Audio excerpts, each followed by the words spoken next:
es miembro del Sistema Nacional de Investigadores y actualmente posee un nombramiento de nivel 2.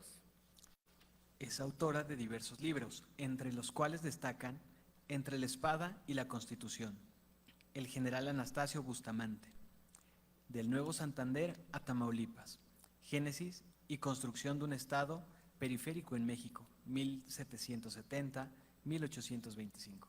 Sus líneas de investigación son la historia del pensamiento constitucional y la historia del pensamiento feminista. Se ha desempeñado como secretaria académica y directora de la División de Historia en el Centro de Investigación de Docencia Económica. El doctor Rodrigo Brito Melgarejo es licenciado y doctor en Derecho por la Universidad Nacional Autónoma de México. Cursó la maestría en Derechos Humanos y Democracia en la sede en México de la Facultad Latinoamericana de Ciencias Sociales y obtuvo el doctorado en Justicia Constitucional y Derechos Fundamentales en la Universidad de Pisa. Dentro de su actividad profesional, se ha desempeñado como asesor en el Consejo General del Instituto Federal Electoral, como visitador adjunto en la Comisión Nacional de los Derechos Humanos y asesor adscrito a la Secretaría General de la Cámara de Diputados del H. Congreso de la Unión. Es autor de diversos libros y artículos en obras colectivas y revistas especializadas. Actualmente es integrante del Sistema Nacional de Investigadores y profesor titular de tiempo completo en la Facultad de Derecho de la Universidad Nacional Autónoma de México, donde funge como director del Seminario de Derecho Constitucional. Demos la bienvenida a nuestros participantes. Asimismo, damos la bienvenida a la magistrada Cecilia Moreno Luna, quien fungirá como moderadora de esta mesa y a quien cedemos el uso de la palabra. Gracias. Buenas tardes. Agradezco en primer lugar la distinción de nuestro apreciado presidente, el doctor Ricardo Sodi Cuellar, y asimismo a la Escuela Judicial por la distinción, insisto, para poder llevar a cabo la presentación de esta mesa, dando la más cálida bienvenida a la doctora Catherine Andrews, así como al doctor Rodrigo Brito Melgarejo. Hoy el Poder Judicial del Estado de México y desde luego la Escuela Judicial del mismo se visten de gala con su presencia. Bienvenidos a esta su casa. Sin duda alguna, nuestros invitados, con sus amplios conocimientos en historia de México, de derechos humanos, democracia y justicia constitucional, son grandes autoridades para hablarlos del tema que hoy nos ocupa, las diputaciones provinciales en la Constitución de Cádiz y su impacto en la Nueva España. Tema de gran importancia, considerando que la Carta Magna Española de 1812 desencadenó grandes procesos en la Nueva España. Sin mayor preámbulo, dejo en uso de la voz a la doctora Catherine Andrews para que nos hable de este tema que ampliamente conoce. Por favor, doctora.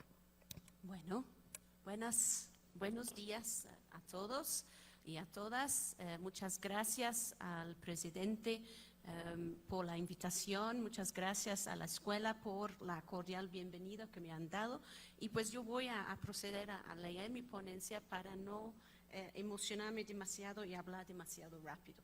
Entonces, en este texto, mi intención es subrayar la importancia del papel de las diputaciones provinciales, en la construcción del federalismo mexicano. Entonces, voy a hablar del periodo de 1820 a 1823, desde tres enfoques. En el primer lugar, el impacto de la organización administrativa territorial de la Constitución de Cádiz en la Nueva España y el reto que ésta significa para las formas tradicionales de entender el ejercicio y legitimidad del poder político. 2. Las interpretaciones constitucionales que prevalecían después de 1821 acerca de las diputaciones y su lugar en el gobierno nacional. Y 3. El actuar de las diputaciones en el marco del Plan de Casamata y el discurso que adoptaron para defender su soberanía frente al Congreso Constituyente. Mi objetivo principal es demostrar que lo sucedido en 1823 estableció las bases del federalismo que luego se plasmaron en 1824, ¿no? Y pues no es de más señalar que la ponencia forma parte de una investigación mucho más amplia que está próximo a salirse en un libro que se llama El primer constitucionalismo mexicano, Derechos, Representación y Diseño de Poderes en la Constitución Federal, 1824, y las 7 leyes, 1836. Y eso será, espero, en las próximas semanas en el editorial Tirano Blanche. Bueno, voy a empezar hablándoles un poquito del gobierno provincial en la Constitución de Cádiz, ¿no? Entonces, la organización administrativa y territorial que heredamos como país independiente derivaba de la Ordenanza Real de Intendentes de 1786 y las modificaciones que ésta introdujo en Cádiz. Y hay que subrayar los siguientes elementos claves para entender esta situación. En primer lugar, la Constitución de Cádiz abolió los virreinatos para instaurar una administración territorial que, en teoría, homogeneizaba el gobierno interior de todas las provincias de la monarquía española, tanto en la península como en ultramar. Eso quiere decir en América Latina y otras partes que no están en la península. Por ende, el territorio de la nación española quedó dividido en provincias. En España, estas provincias reemplazaron o fueron herederos de las intendencias y los reinos históricos. En América, en cambio, las provincias se erigieron como jurisdicciones más grandes, superiores a las antiguas intendencias. Entonces, el virreinato de la Nueva España se dividió en las provincias de la Nueva España, que componía de las antiguas intendencias de México, Michoacán, Oaxaca, Puebla y Veracruz. Está enorme. La de Nueva Galicia, que conforma de las exintendencias de Guadalajara y Zacatecas, la de San Luis Potosí, la de Yucatán, así como las provincias internas de Oriente, que componía de Nuevo León, Nuevo Santander y Texas, y la de Occidente, que componía de Sonora, Sinaloa, Nueva México y ambas Californias, ¿no? Al desaparecer los virreinatos, desde luego desaparecieron los virreyes. En su lugar, la Constitución de Cádiz encargaba el gobierno político de las provincias a los jefes políticos nombrados por el rey, de acuerdo al artículo 324. Cada provincia debía tener además una diputación provincial presidido por el intendente y 7 integrantes electos popularmente cada 2 años por las juntas electorales de partido. Y en teoría todos los jefes políticos respondían directamente al poder ejecutivo. Por consiguiente, el nuevo jefe político de la Nueva España perdió su posición como el máximo oficial real o sustituto del rey, que extendía su influencia más allá de las fronteras de su provincia para convertirse en solo un jefe más. Por eso digo que se desaparece el virrey, ¿no? La Constitución se limitaba a especificar las facultades de los jefes políticos en relación con el proceso electoral, por lo que sus atributos quedaron definidos hasta la emisión de la instrucción decretada por las Cortes el 23 de junio de 1813. El primer artículo del 3er capítulo de este decreto estableció que en el jefe político residía, y cito, la superior autoridad dentro de la provincia para cuidar de la tranquilidad pública, del buen orden, de la seguridad de las personas y bienes de sus habitantes, de la ejecución de las leyes y órdenes del gobierno y en general todo lo que pertenece al orden público y prosperidad de la provincia. Ahora bien, como señala tinamente Beatriz Rojas, esta instrucción dejó más dudas que certezas en cuanto a los alcances de la autoridad del jefe político. Al respecto, Rojas recuerda una solicitud de Félix María Calleja, un ex virrey de la Nueva España, que pidió al gobierno de España aclararle en 1813 precisamente que le especifique cuáles son las facultades que me corresponde como jefe político, no con las generalidades que se me expresen en la otra superior orden de que como tal me corresponde lo político, gubernativo y económico de la provincia y hacer que los encargados de los ramos cumplan exactamente con sus deberes. Podré, sin excederme de mis límites, excusar muchas consultas que hago a vuestra excelencia en dudas y controversias de los ayuntamientos. O bien está pidiendo que le diga qué puede y qué no puede hacer, que no ha quedado claro ni en la Constitución ni en la ley de junio de 13. Y pues otro cambio relevante ocurrió en el nivel municipal. En el artículo 308 se dispuso que las poblaciones de 1000 almas contarán con un ayuntamiento, lo cual propició la creación de miles de nuevos ayuntamientos en la Nueva España, aminorando de manera significativa la jurisdicción y, dicho sea de paso, el estatus de los ayuntamientos tradicionales históricos ubicados en las capitales provinciales. Es decir, de repente hay muchos ayuntamientos y eso impacta sobre todo en los ayuntamientos que habían tenido el gobierno de sus jurisdicciones anterior a la Constitución. Y puesto que la Constitución tampoco reconocía una jurisdicción especial para las comunidades indígenas, las antiguas repúblicas de indios fueron igualmente afectadas por la introducción de los ayuntamientos constitucionales. Como señalan los estudiosos de la materia, la apertura de cargos municipales a criollos y mestizos en pueblos que anteriormente formaban parte de la República de Indios supuso, y cito, una drástica reducción de representación política, cierro la cita, para los hombres indígenas en el gobierno de sus propios pueblos. Lo que sucede en general, como se ha mostrado, sobre todo para el caso de Yucatán, es que empiezan a tomar lugar en los cabildos municipales de Cádiz, ya no están en manos exclusivamente de los hombres indígenas, sino ahí están metidos los hombres criollos y los intereses hacendarios sobre todo. Tanto las diputaciones como los ayuntamientos se consideraban cuerpos auxiliares al jefe político en ese gobierno político y económico de las provincias. De acuerdo con la Constitución, esto incluía la supervisión del empleo y ejercicio de los caudales y las obras públicas, la promoción de la educación, los establecimientos piadosos y de beneficencia, los hospitales, así como el fomento económico, industrial y agrícola. Los ayuntamientos además debían hacerse cargo de las escuelas de primeras letras y formar sus ordenanzas locales, mientras que las diputaciones debían supervisar el establecimiento de los ayuntamientos, levantar los censos y dar cuenta de las infracciones constitucionales que observaban a las Cortes. En otras palabras, lo que estoy intentando decir es que la diputación provincial y el ayuntamiento están entendidos realmente como operando con las mismas facultades. La diferencia es que la jurisdicción de la diputación provincial es provincial, mientras que la jurisdicción del ayuntamiento es el ámbito municipal, pero si uno se atiende a las facultades que ejercen ambos cuerpos, están básicamente lo mismo y que operan dentro de la esfera del Poder Ejecutivo, ¿no? Entonces eso es lo que acabo de decir, es lo que acabo de escribir, entonces voy a saltarme esta frase. Lo que quiero señalar con eso es que ni los ayuntamientos constitucionales ni las diputaciones dispusieron de facultades que hoy día llamaríamos legislativas. No tienen facultad autónoma de decisión. Y esta situación chocaba con las expectativas que generaban la introducción de cuerpos electos a nivel provincial y del pueblo.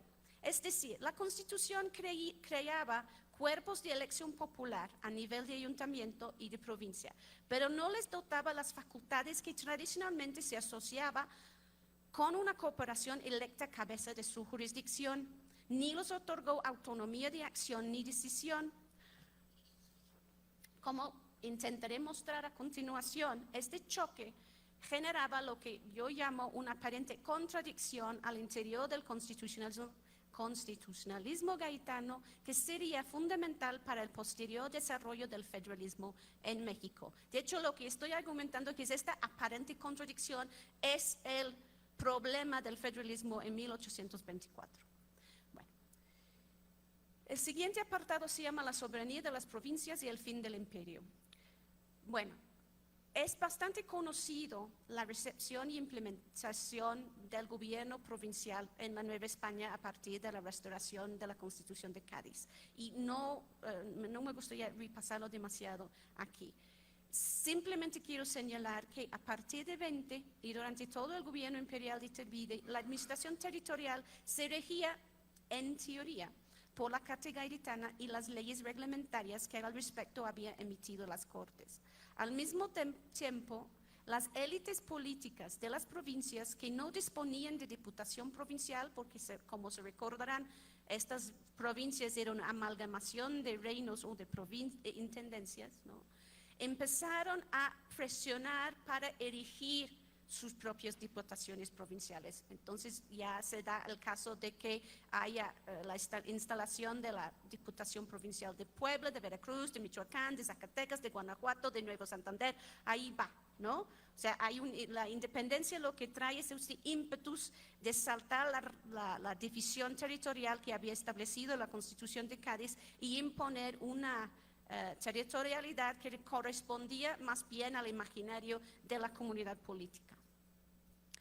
Entonces, para cuando se derrumbe el gobierno de Iturbide, más o menos hay diputación en cada ciudad capital de las provincias o futuro estado de la República. En el Soberano Congreso de 1822 hubo muy poco debate relativo al gobierno provincial y el carácter de su papel dentro del nuevo orden independiente. Al revisar los proyectos constitucionales que circulaban durante este periodo, es evidente que sus autores supusieron que la administración territorial gaditana sería la base de la organización imperial. Por ejemplo, en el capítulo sobre el gobierno municipal, en un plan constitucional que tradicionalmente se atribuye a Miguel Guridi y Alcocer,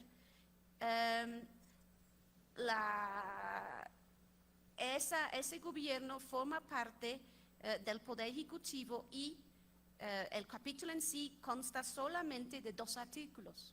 El 51, que se estipulaba que cada capital de provincia tendrá una diputación provincial, integrado por 7 vocales y el intendente, al igual que en Cádiz, y el 52, que dispuso que, cito, en los pueblos, habría un ayuntamiento compuesto de alcaldes, regidores y síndicos elegidos por el vecindario.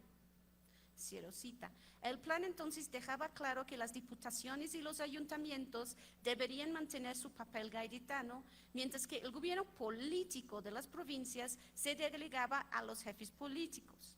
Estos serían nombrados por el emperador y actuarían como el agente del gobierno y el órgano de su comunicación con los pueblos. Yo creo que esta es una descripción muy reveladora acerca de este papel que he estado intentando resaltar, que el jefe político no es un agente político autónomo, es el agente del gobierno nacional y su órgano de comunicación con los pueblos, ¿no? No hay aquí lugar para autonomía de decisión. En cambio de la poca discusión sobre la administración territorial, los actores políticos en 22 debatieron en varias ocasiones acerca de la conveniencia de otorgar representación corporativa a las provincias en los poderes de gobierno. Entonces, en mayo de 22, cuando los diputados discutieron el proyecto para el nombramiento del Consejo del Estado, que debe ser el órgano que aconsejaba al emperador, ¿no? José María Bocanegra, diputado del Congreso, abogó en favor de que para cada provincia haya un consejero del Estado, con el fin de, y cito, guardar a las provincias una exacta igualdad de derechos. En el proyecto de constitución, otra vez el atribuido a Guridi y Alcocer, se propuso establecer, junto con un poder legislativo bicameral, un Congreso con representantes electos indirectamente por el pueblo a razón de un diputado por 5,000 almas y una Cámara de Revisión integrada por un diputado por cada provincia electo por ellas mismas, así como, cito, de otros 4 nombrados por el emperador, entre 12 que le compondría el Consejo del Estado. De la misma manera, otro autor que escribió un proyecto constitucional, el cubano Antonio José Valdés, sugirió en su propio plan que hubiera un senador por cada provincia nombrado por la Diputación Provincial, junto con otros representantes cooperativos. Entonces, lo que estoy intentando señalar aquí es, si están tomando, vamos a decir, como obvio la división territorial y la organización desde la perspectiva de hoy bastante centralizado de la administración política, en cambio sí están tomando en cuenta la idea de que los las diputaciones, las provincias y sus diputaciones provinciales deben tener alguna representación cooperativa que refleja y permita que tengan voz en los debates de gobierno, ¿no? Entonces ahí es donde vemos su peso dentro del arreglo, los arreglos constitucionales propuestos durante el gobierno de Iturbide. Como se puede advertir en la intervención de Bocanegra, la pregunta que se discutió en estos debates giraba en torno a la composición de la nación soberana, que depositaría su representación en los poderes de gobierno. Como argumento largamente en mi libro, el proceso de la independencia había establecido vías para expresar el poder constituyente del nuevo imperio. Había establecido dos vías, ¿no? La jora, que se hizo el plan de Iguala, ¿no? En que se reconoció el plan de Iturbide para hacer la independencia, y de esta forma se hizo suyo los pueblos su propuesta. Y segundo vía de expresar un poder constituyente fueron las elecciones al Congreso Constituyente. Entonces tenemos dos formas de expresión de la voluntad del pueblo. Uno, en la aclamación del plan de Iguala y su jora. Segundo, la expresión, vamos a decir, moderna de esa representación a través de elecciones, ¿no?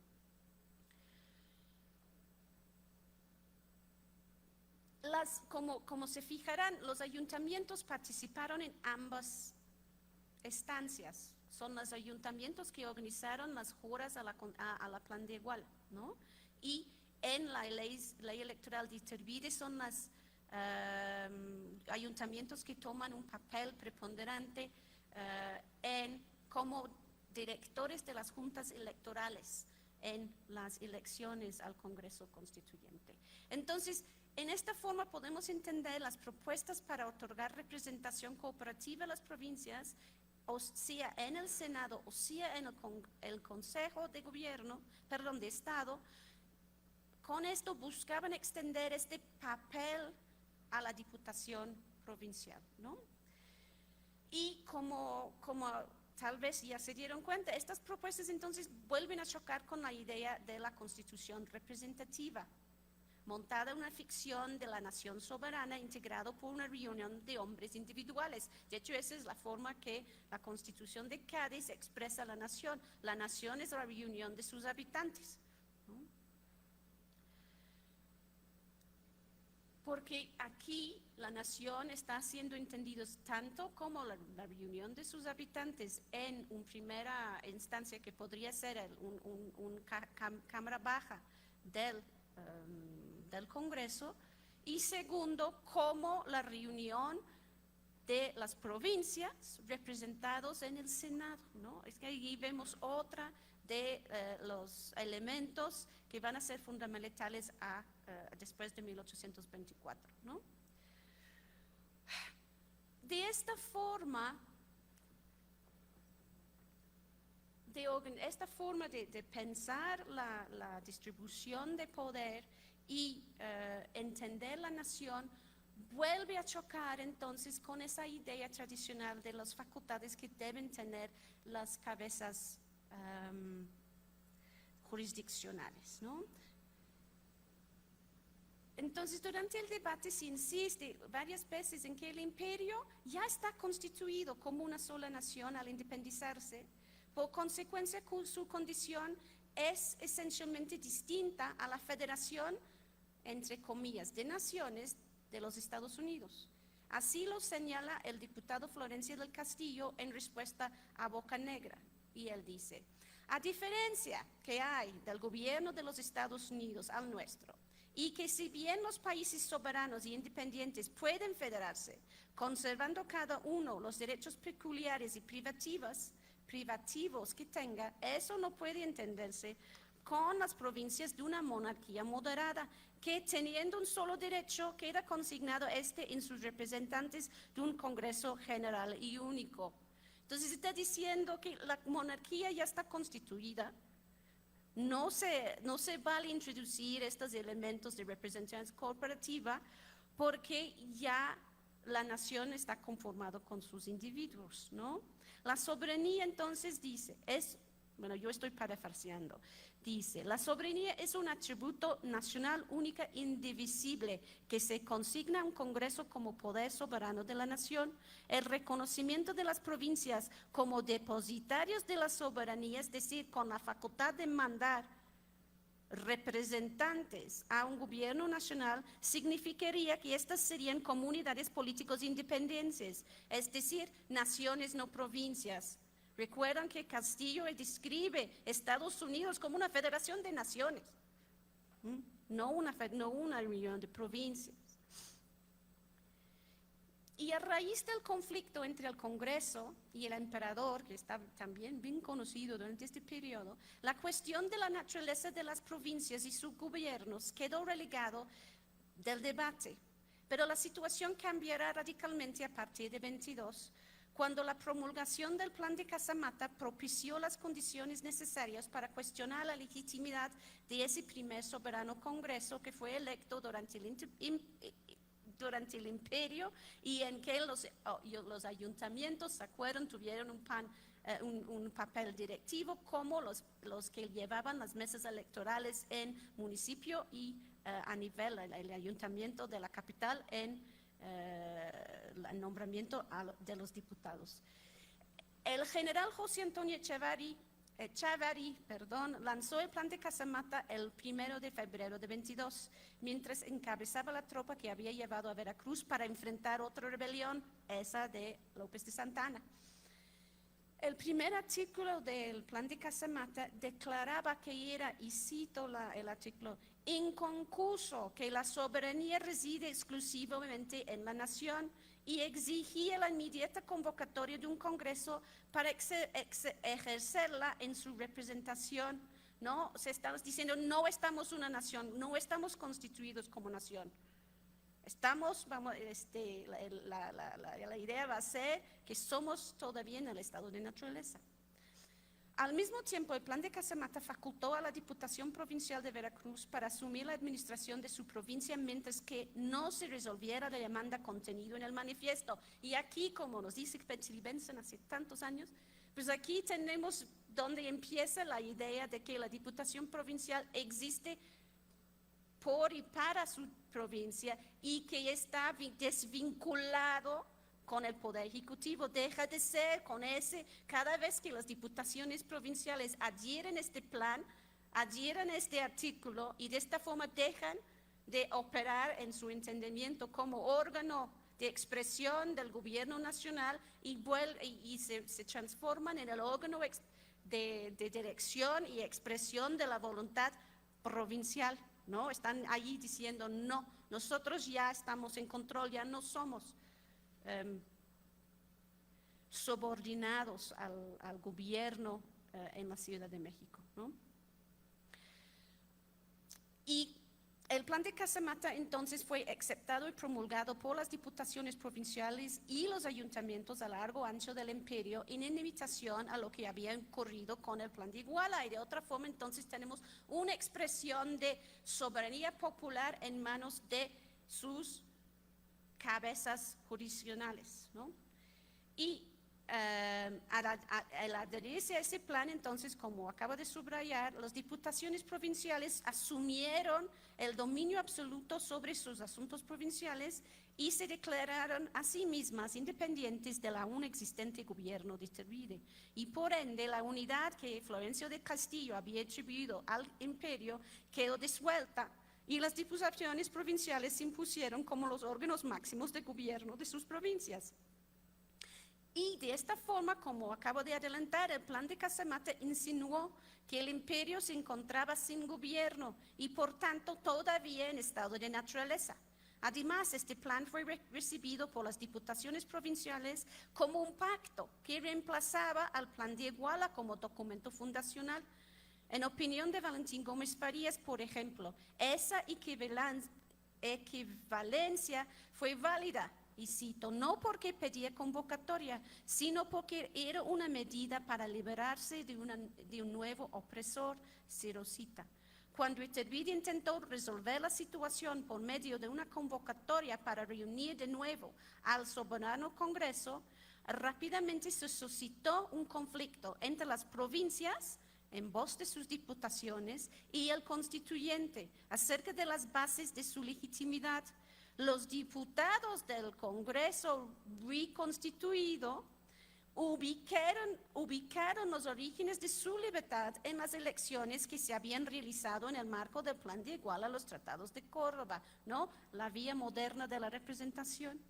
Como expusieron Rafael Manguino y Francisco Manuel Sánchez de Tagle durante un encuentro con la Diputación de Puebla, el Congreso Soberano estaba, y cito, firmemente persuadido a que no puede disputarse ni la ilegitimidad de su instalación ni la ilegitimidad de su disolución, y de consiguiente que ahora no hace más que continuar sus sesiones y que todos tienen la misma obligación de obedecerlo que tuvieron en el mes de febrero del año de 1822. En cambio, las diputaciones supusieron que el Congreso requería de una nueva ratificación para mantenerse vigente. Asimismo, cuestionaron fuertemente las bases de la convocatoria electoral de 22, que había distribuido los escaños de acuerdo con el número de partidos que componía cada provincia. También insistieron en su derecho de retirar su reconocimiento a los diputados que habían sido electos durante este proceso. Al respecto, los miembros de la representación que la Diputación Provincial de Puebla mandó al Congreso en abril consideraron que los diputados no debían ostentarse como representantes de la nación colectiva, sino como, y cito, unos apoderados u órganos de la voluntad de los pueblos que les nombraron.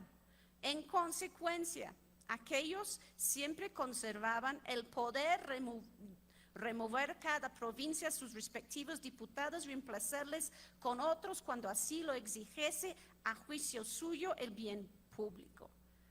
La Diputación Poblana de esta forma rechazó, y cito, el vicio radical y insubsanable de suponer constituida la nación, cierro cita, e insistió en que, cito, la favorable acogida que logró el Plan de Iguala, cierro cita, nunca debió haber sido interpretado como la declaración de un pacto solemne entre provincias, sino, cito, reseña que serviera para concentrar provisionalmente los ánimos y los esfuerzos de los mexicanos en un solo punto, para lograr la empresa de la independencia. Cuando Iturbide abdicó, la situación se tornó crítica. El 30 de marzo, el Congreso resolvió que el Poder Ejecutivo fue el delegado provisionalmente en el Supremo Poder Ejecutivo, formado de 3 personas. El dictamen de ley propuso nombrarlo Junta Gubernativa, pero el Congreso se opuso por considerar que ese nombre no era propio a un Poder Ejecutivo. Como argumentó el diputado Manuel Miriterán, el nombre debía reflejar que el cuerpo se compondría, y cito, de una pequeña corporación de magistrados que serían ejecutores de la voluntad suprema del cuerpo legislativo, cierro cita. Al día siguiente, el Congreso eligió a 3 generales vinculados con el plan de Casamata, Nicolás Bravo, Guadalupe Victoria y Pedro Celestino Negrete, y en vista de la imposibilidad de los 2 primeros para tomar su encargo, se dispuso que José Mariano Michelena y Miguel Domínguez ocuparían interinamente sus lugares. Y el 8 de abril, el Congreso procedió a declarar, y cito, no subsistentes el Plan de Iguala y los Tratados de Córdoba, cierro cita, y anunció que la nación se encontraba, cito, en absoluta libertad para constituirse en la forma de gobierno que más le acomode. En el seno del Congreso, el diputado Gorriti Alcocer advirtió a sus compañeros que tal declaración podría ser de carácter, y cito, pernicioso al Estado, cierro cita, si no se consultaba primero a las provincias y por el riesgo de esta forma suscitar otra nueva revolución y guerra civil. Entonces, a petición de los diputados Gómez Farías y Melchior Múzquez, el Congreso accedió a integrar una comisión para revisar la conveniencia de formar una convocatoria para otro Congreso que constituya la nación. La comisión oyó representaciones por parte de las diputaciones provinciales de Guadalajara, Michoacán, Oaxaca, Zacatecas, Guanajuato, Querétaro y San Luis Potosí en favor a la nueva convocatoria y la inmediata disolución del Congreso Soberano. Pero en su dictamen, ese comité recomendó que el soberano Congreso permaneciera en sesión para terminar su tarea original, que fue la redacción de la Constitución. De este modo, el momento indicado para discutir la convocatoria de un nuevo Congreso sería después de que estuviera preparado el proyecto final constitucional, pues de esta manera se podría decidir sobre la conveniencia de que éste fuera ratificado por el Congreso actual o uno nuevo. Ahora bien, las acciones del Congreso Constituyente se interpretaron como una afrenta al Plan de Casamata. Al dejar de considerar a las provincias como parte de una nación previamente constituido para enmarcarlas en un estado de naturaleza, varios tomaron la decisión de ratificar su autonomía con respecto de la Asamblea Itervirista.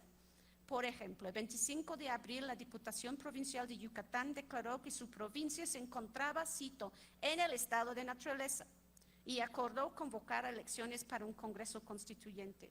El 24 de mayo, la Diputación Provincial de Guadalajara, el jefe político y el Ayuntamiento de Guadalajara anunciaron que no obedecerían más al Congreso ni al Supremo Poder Ejecutivo. Un mes más tarde, el 16 de junio, la Diputación declaró que la antigua provincia de Nueva Galicia se convertiría en el Estado Libre de Jalisco. Y este nuevo Estado sería, y cito, libre, independiente y soberano de sí mismo y no reconocerá otras relaciones con los demás estados o provincias que las de la fraternidad y confederación. Cierro cita. Por su parte, el Ayuntamiento de Oaxaca declaró el establecimiento del Estado Libre y Soberano de Oaxaca el 1 de junio y dispuso crear una Junta Provisional como órgano de gobierno de este Estado. Y así. Entonces, es a partir de estas declaraciones que se empieza a definir la oposición provincial al soberano Congreso como un movimiento a favor del confederalismo o el federalismo y sobre todo a favor de la soberanía provincial. Desde el 12 de marzo, la Diputación Provincial de Guadalajara se había pronunciado a favor de una confederación de provincias estableciéndose en cada uno un gobierno popular representativo, en la que la antigua capital del imperio se reduciría a ser, y cito, simplemente la capital de la provincia de México, cierro cita, y no continuaría como sede de los poderes nacionales. La Diputación Provincial de Guadalajara afirmó que la instauración de una forma de gobierno en que el poder legislativo fungiera como el único soberano equivalía a adoptar el centralismo, pues se reemplazaría el despotismo itervirista con el del Congreso. Habrá, según ellos, y cito, tantos tiranos, tantos déspotas, tantos absolutos, tantos itervides como son vuestros diputados. El discurso federalista consideraba entonces al centralismo como una forma de gobierno despótico, mientras que se caracterizaba el federalismo como el modelo más viable para evitar la repetición de la experiencia itervirista. Ahí termina la parte escrita de la ponencia, nomás 2 minutos para las conclusiones. Entonces, lo que estoy intentando decir es que la Diputación Provincial, ideado en la Constitución de Cádiz, no facultaba las disposiciones para tomar el papel que tomaron a partir de 1821. La Constitución de Cádiz los imaginaban como órganos a servicio del Poder Ejecutivo como su objeto de comunicación y administración, y quería reducir en lo absoluto su poder de hacer decisiones, y ese deseo extendía al jefe político.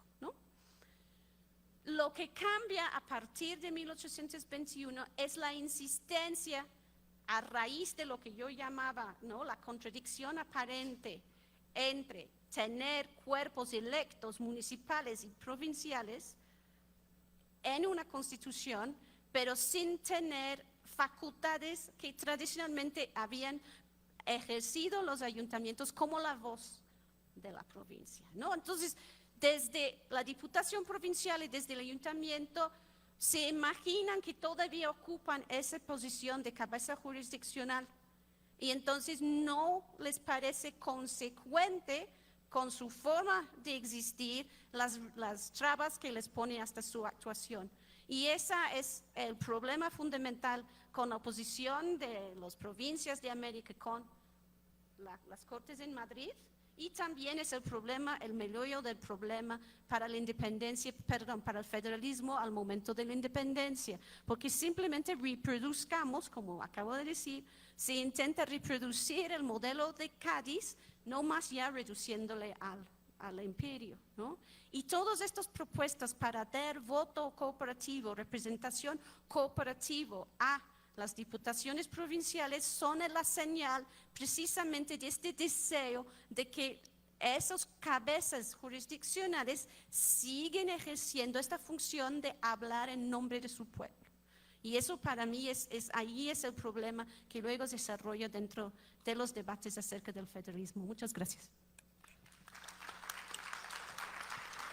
Muchas gracias, doctora Catherine Adrius. Agradecemos desde luego su valiosa intervención. Vamos a dar paso a la intervención del doctor Rodrigo Brito Melgarejo.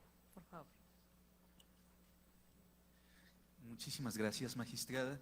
Muy buenas tardes a todas y a todos. Yo antes de comenzar con mi exposición quisiera expresar mi agradecimiento desde luego al Poder Judicial del Estado de México, en particular al magistrado presidente, el doctor Ricardo Sodi, por la oportunidad de estar aquí presente, desde luego también a la Escuela Judicial y en concreto al Centro de Investigaciones Judiciales, al doctor Abreu, por permitirme platicar un poco con ustedes y formar parte de esta mesa junto con la doctora Andrews, que creo que tiene, y lo ha demostrado, muchísima más autoridad que yo para platicar de esta temática.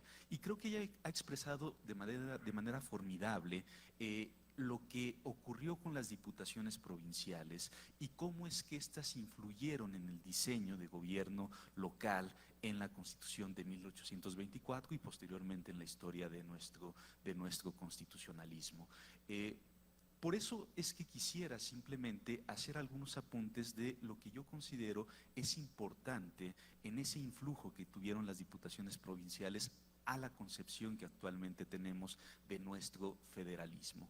Partamos de una premisa de la que ya se ha hablado y lo he dicho de manera formidable anteriormente. ¿Cuál es esa premisa? Las diputaciones provinciales son una creación de la Constitución gaditana de 1812, ¿sí?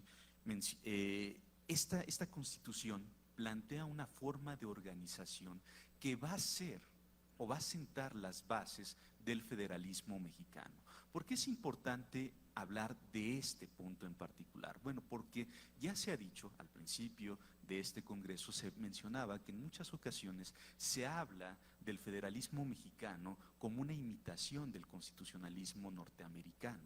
Incluso se ha dicho que el federalismo en México no es otra cosa sino una imitación extralógica de lo que ocurrió en los Estados Unidos, ¿sí? Pero esto me parece que carece muchas veces de sustento, porque si bien es cierto que el constitucionalismo norteamericano influyó y de manera importante en nuestro federalismo, quizá no tanto de manera inmediata, pero sí en el desarrollo de la historia constitucional de nuestro país, basta pues hacer referencia, por ejemplo, al sistema de distribución de competencias que hemos adoptado o, por ejemplo, a la participación que tienen las legislaturas locales en la aprobación de la reforma constitucional y su función como mecanismo de control frente a la federación para evitar que adquiera más facultades. Bueno, lo cierto es que pues la esencia del federalismo en México no tiene su fundamento en el federalismo norteamericano. De esto hablarán el día de mañana también grandes expertos en la materia, pero yo quisiera decir que a partir de estudios, y ya se hacía mención también de ellos, por ejemplo, de Nettie Benson, se empieza a plantear que el federalismo tiene sus orígenes no tanto o no solo en el constitucionalismo de los Estados Unidos, sino también en la historia española, ¿sí? Hay quienes dicen incluso que las diputaciones provinciales tienen un influjo bastante marcado de la prefectura y de los consejos franceses, pero bueno, dejemos esos aspectos de lado. Y lo cierto es que sí, el federalismo mexicano se basa en buena medida en la influencia de las instituciones constitucionales españolas que confirman de alguna manera un gobierno descentralizado que se había desarrollado tiempo atrás a partir como ya se ha mencionado, de los ayuntamientos. Esta idea que empieza a abordar Nestlé Benson y que después va a ser retomada, por ejemplo, por autores como Jesús Reyes Heroles o como Emilio Rabasa, nos da cuenta de este influjo pues peninsular en el federalismo mexicano. De hecho, hay autores como Pichman que van un poco más atrás y dicen, bueno, no solamente los antecedentes del federalismo los tendríamos que buscar en lo que ocurrió en las Cortes Gaditanas, sino que tendríamos que ir más atrás, porque la organización que se da en el virreinato de alguna manera va marcando el paso de forma clandestina para la adopción del federalismo de nuestro país. ¿Por qué? Pues por la gran extensión de los territorial de los virreinatos, por ejemplo, por la distancia con la metrópoli y también por la falta de comunicación que alentaban los intereses locales que impulsaron la descentralización. Esta postura se ha criticado mucho porque dicen que si esto hubiera sido verdadero, pues también quizá España hubiera recorrido la misma senda y hubiera tenido quizá los resultados parecidos a lo que ocurrió en México. Pero lo que es verdad es que si bien podemos considerar que hay influencia de varios esquemas, el norteamericano, pero sobre todo el que se empieza a dibujar, y ahorita platicaremos de ello en las Cortes Gaditanas, como señala, por ejemplo, Reinaldo Sordo, si bien es cierto que por ejemplo, el constitucionalismo de los Estados Unidos tiene un influjo en el federalismo mexicano, pues también es cierto que el federalismo en México tiene una matriz fundamentalmente o con un fuerte sabor gaditano, ¿sí? De hecho, David Pantoja Morán ha señalado de manera muy clara que el federalismo mexicano tiene o surge, o en buena medida surge, por esa defensa que hace de un gran personaje de nuestra historia, como lo mencionó en la inauguración el magistrado Sodi, Ramos Arizpe, al momento de defender que el modelo de diputaciones provinciales que los diputados españoles no querían que se adoptara en los territorios de ultramar, se estableciera también en nuestro territorio, ¿sí? No debe de olvidarse que estos debates dan pie a algo muy importante dentro de la historia del federalismo, fundamentalmente en nuestro país, ese ánimo de una mayor autonomía administrativa y de carácter político, ¿sí? Pero ¿por qué son tan importantes las diputaciones provinciales para entender a nuestro federalismo? Bueno, si retomamos, por ejemplo, lo que dijo la Comisión de Constitución encargada de redactar el texto gaditano, en el discurso, o lo que se señala también en el discurso que prepara esta comisión para presentar este proyecto, pues debemos entender que la importancia de las provincias es fundamental porque adquiere un papel central después de la defensa de la representación política, de la defensa de las libertades políticas y de las libertades civiles, ¿sí? Quienes integraban la Comisión de Constitución en las Cortes Gaditanas decían, primero hay que hablar sobre la representación política, la libertad política y la forma en que se va a defender a partir de la representación. Después tendríamos que hablar de las libertades civiles y de la forma en que se van a respetar estas libertades civiles, fundamentalmente a partir del Poder Judicial, y después tendríamos que hablar de la organización de carácter local, ¿sí? Debía arreglarse el gobierno interior de las provincias y de los pueblos. Los integrantes de la Comisión de Constitución consideraban que el régimen económico de las provincias debía quedar, y esto es muy importante y se ha mencionado a lo largo de esta jornada, debería quedar confiado a cuerpos que estuvieran inmediatamente interesados en la mejora y adelantamiento de los pueblos de sus distritos. Estos cuerpos serían formados periódicamente a través, y esto también es fundamental, de la elección libre de las mismas provincias, de integrantes de las mismas provincias, por lo que tendrían, además de la confianza de las provincias, las luces y conocimientos locales que fueran necesarios para promover su prosperidad. El hecho de que quienes integraran los cuerpos colegiados que formarían las diputaciones provinciales fueran electos por los integrantes de la comunidad de las propias provincias tenía un aspecto o tenía una importancia fundamental.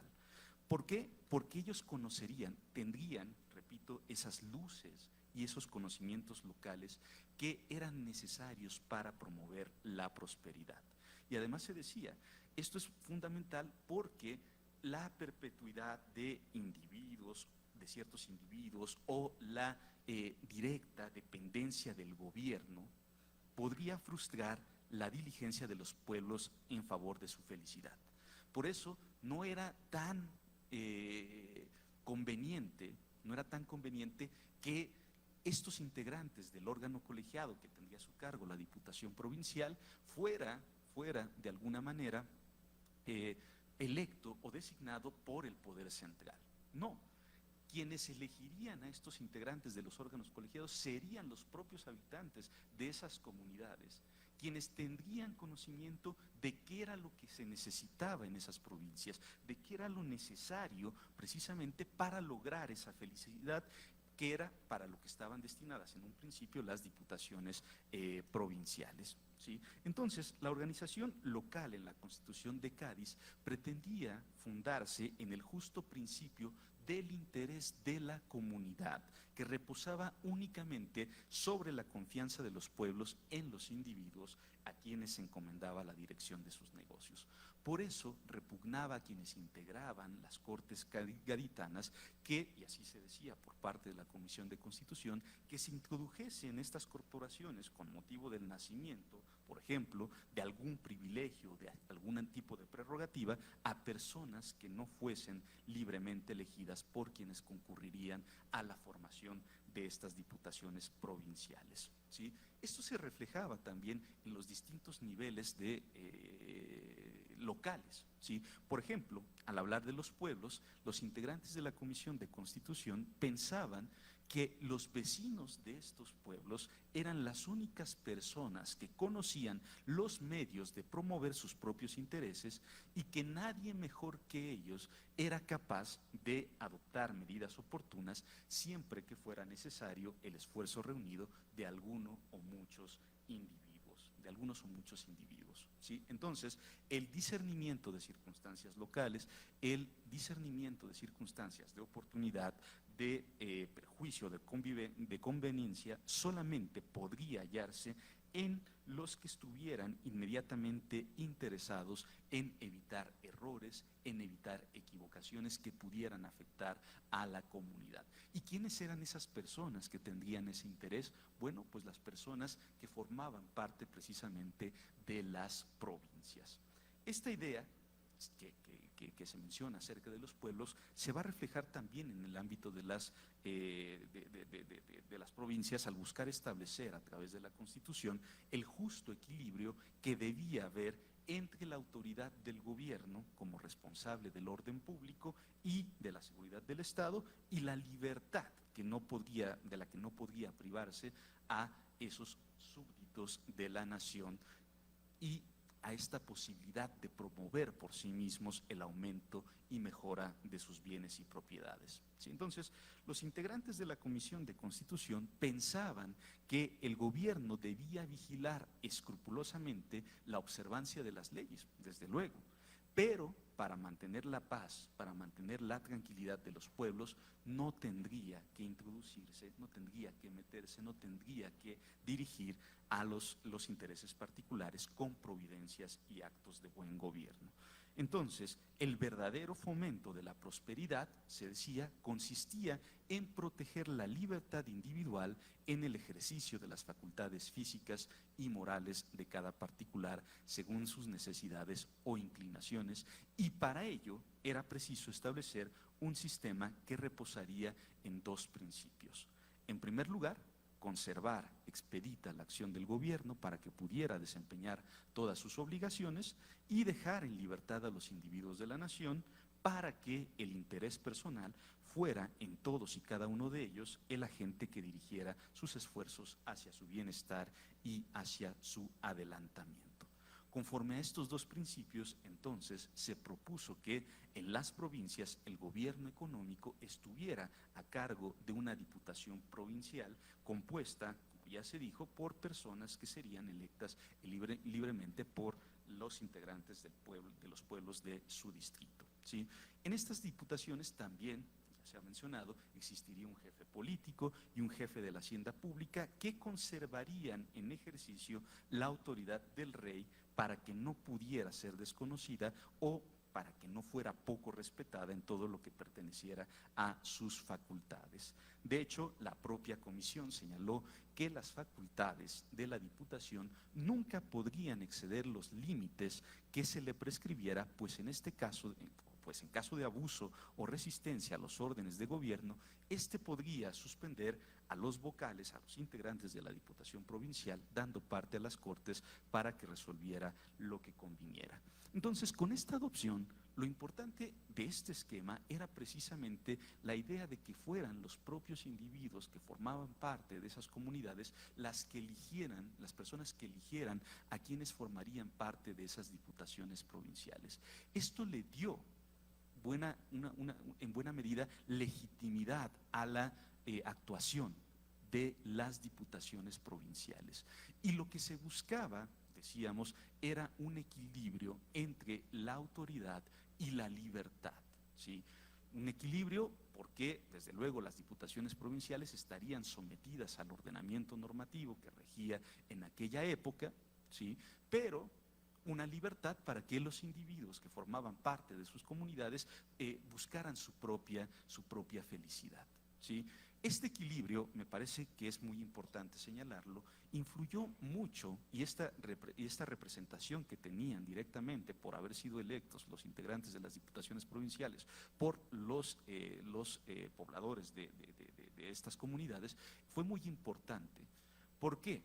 Porque cuando en algún momento el jefe superior político pretendía dictar su voluntad alejándose de la normatividad que regía en aquel momento, las diputaciones provinciales plantaban cara y esto fue abriendo el camino para restarle fuerza al jefe político del centro y acentuar el poder de las diputaciones provinciales y por tanto del orden local, lo que después sería fundamental en la construcción del federalismo. Y lo digo con algunos casos. Por ejemplo, cuando Juan Ruiz de Apodaca, en 1821, si mal no recuerdo, en mayo de 1821, trató de evitar que se distribuyeran ciertos escritos, ¿sí?, que favorecían de alguna manera los esfuerzos del ejército trigarante, ¿sí? La Diputación Provincial lo que le dijo al jefe político es: oye, si bien es cierto que la autoridad central es de ti, tiene la obligación de mantener el orden, ¿sí?, ese orden, ese mantenimiento del orden no puede ir más allá de lo que establece el orden constitucional, ¿sí? No se puede ir más allá de la libertad de expresión y no puedes prohibir que se impriman, que se difundan este tipo de contenidos, ¿sí? O por ejemplo, cuando el mismo personaje pide que se den las condiciones para que, o le pide apoyo a la Diputación Provincial para que se pueda contar con mayores elementos militares, ¿sí? Lo que dice la Diputación Provincial es, no hay, y el jefe político argumentaba, no hay tiempo para esperar determinaciones reglamentarias que nos digan cómo actuar para, pues, encontrar una forma de captar un mayor número de personas que puedan integrarse a la milicia. La Diputación Provincial le dice: oye, ¿sabes qué? Espérate, no puedes tomar este tipo de determinaciones. Y cuando Juan Ruiz de Apodaca lo hace incluso en contra de lo que había señalado la Diputación Provincial, ¿sí?, lo que sucede es que la propia Diputación muestra su descontento y eso le va restando fuerza a este representante del poder central.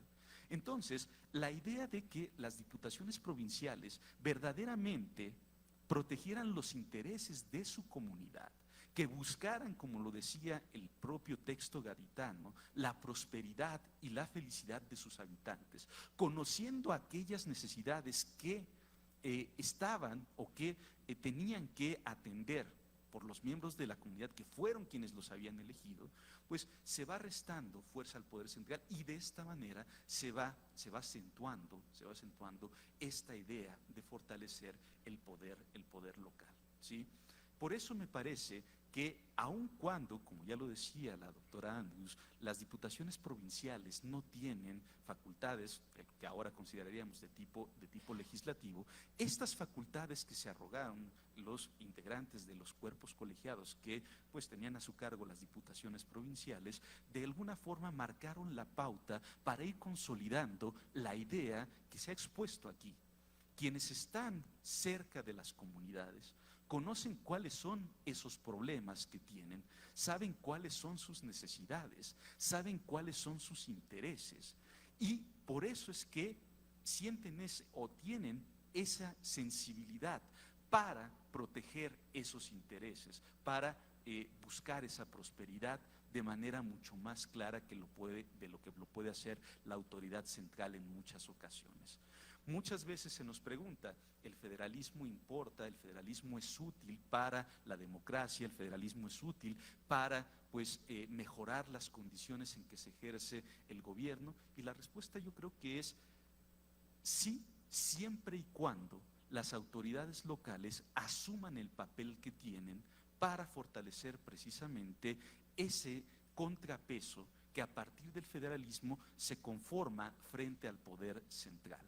Eso es una lección de las Cortes Gaditanas y, más que de las Cortes Gaditanas, de la forma en que funcionaron las diputaciones provinciales en nuestro país, ¿sí? El hecho de defender las libertades, el hecho de plantar cara a la autoridad central es algo que sirvió en mucho para la conformación de un poder local que después se transformaría o se integraría, como ya lo explicaba la doctora Andrews, se convertiría en un poder que se transformaría en estados libres y soberanos, o que se atribuiría a estados libres y soberanos. Pero aquí está lo que me parece importante. Tenemos que deberíamos tomar en consideración que el federalismo y el hecho de que se distribuya el poder también en diversos niveles, a nivel local, es importante siempre y cuando ese poder que se ejerce a nivel local sea suficiente, sea efectivo para funcionar como contrapeso. Ya no debemos pensar en el federalismo simplemente como un sistema de carácter estructural o un sistema de carácter estático. Debemos pensar en el federalismo como un sistema en el que pueden existir conflictos, en el que pueden existir roces entre el centro y las entidades que forman nuestro país. Y ese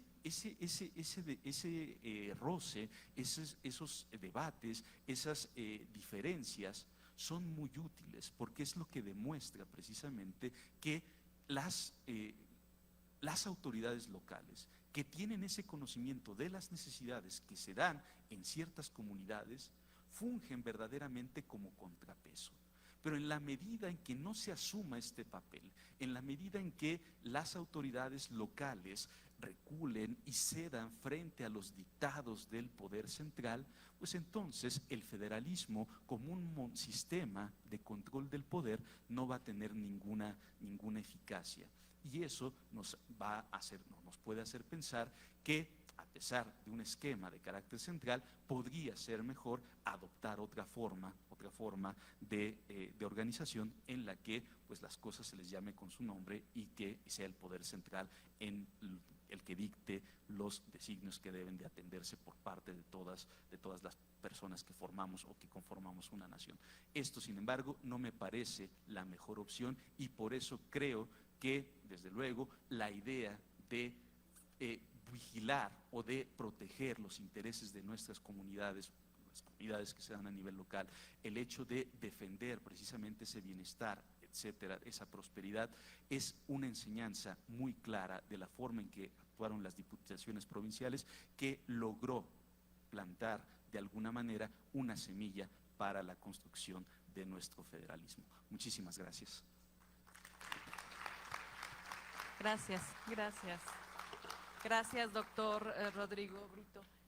Doctora Catherine, ¿quisiera usted hacer alguna breve conclusión o con lo que ya nos ha expuesto estima que es suficiente? Sí. Le pediríamos ya cerrar con alguna conclusión de 3 a 5 minutos, porque por cuestión de tiempo ya no vamos a poder pasar a la etapa de preguntas y respuestas y posteriormente al doctor. Claro que sí. Bueno, yo nomás pues para reiterar lo que acaba de decir el doctor Brito. O sea, una de las cosas, si ya brincamos a 24, cuando entendemos la organización federal plasmada en la Constitución de 24, uno tiene que entender que esa idea expresada en boca de la Diputación Provincial de Guadalajara, de que sin el federalismo tenemos los poderes nacionales que actuarían como déspotas, está plasmado ahí en la idea de que son los gobiernos de los estados, los poderes de los estados que deben fungir también como un incipiente control de constitucionalidad, ¿no? Yo lo noté cuando hablé de la Diputación Provincial, que tienen la obligación de notar las infracciones constitucionales. Es con esa facultad luego se enfrentan a los jefes políticos, ¿no?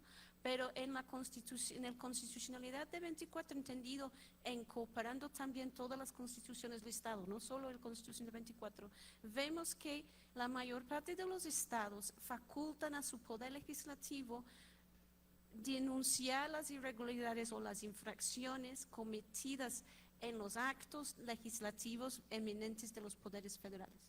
Y al hacer eso, ese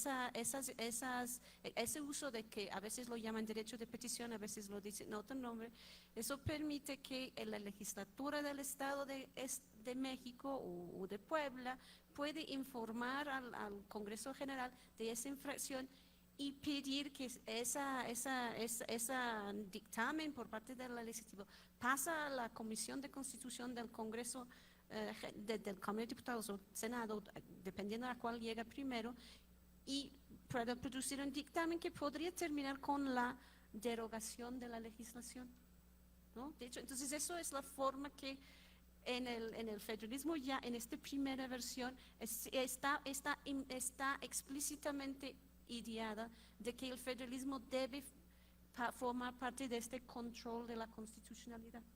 Y eso es bueno, que luego se cambia con todas las reformas en la Constitución de 57, la idea del desarrollo de la importancia del Poder Judicial, pero en esta Constitución donde el Poder Judicial no ejerce ninguna facultad de control de constitución difusa, es el federalismo que sobre todo ejerce este papel. Muchas gracias. Gracias, doctora. Doctor, ¿le gustaría cerrar, por favor? Sí, muchísimas gracias, magistrada. Yo creo que lo que nos dice la doctora Andrews es fundamental, ¿no? Muchas veces olvidamos lo que está detrás de nuestras instituciones, olvidamos lo que está detrás del diseño constitucional y eso nos hace perder de vista las posibilidades que tenemos precisamente de ejercer un tipo de control, ¿no? Pongo un ejemplo, me voy a brincar un poco más al procedimiento de reforma constitucional, por ejemplo, que ahora tenemos y a la influencia que tiene ciertamente de los Estados Unidos. En los Estados Unidos, cuando se planteaba por los padres fundadores la posibilidad de adoptar el federalismo, había un temor muy marcado, y el temor marcado era que las autoridades federales pudieran pasar por encima de las autoridades de los estados que conformarían la Unión Americana, ¿no? Los estados desde luego no querían tener autoridades que las pisotearan, y entonces se pensó en idear una forma de controlar precisamente a las autoridades federales para poner límites a esta posibilidad. ¿Cuál fue la respuesta? Bueno, se dijo, vamos a idear un sistema de distribución de competencias, que es el que adoptamos en México, de carácter residual a favor de las entidades federativas, de manera que que las facultades que tendrán las autoridades federales tengan que estar expresamente señaladas en el texto constitucional.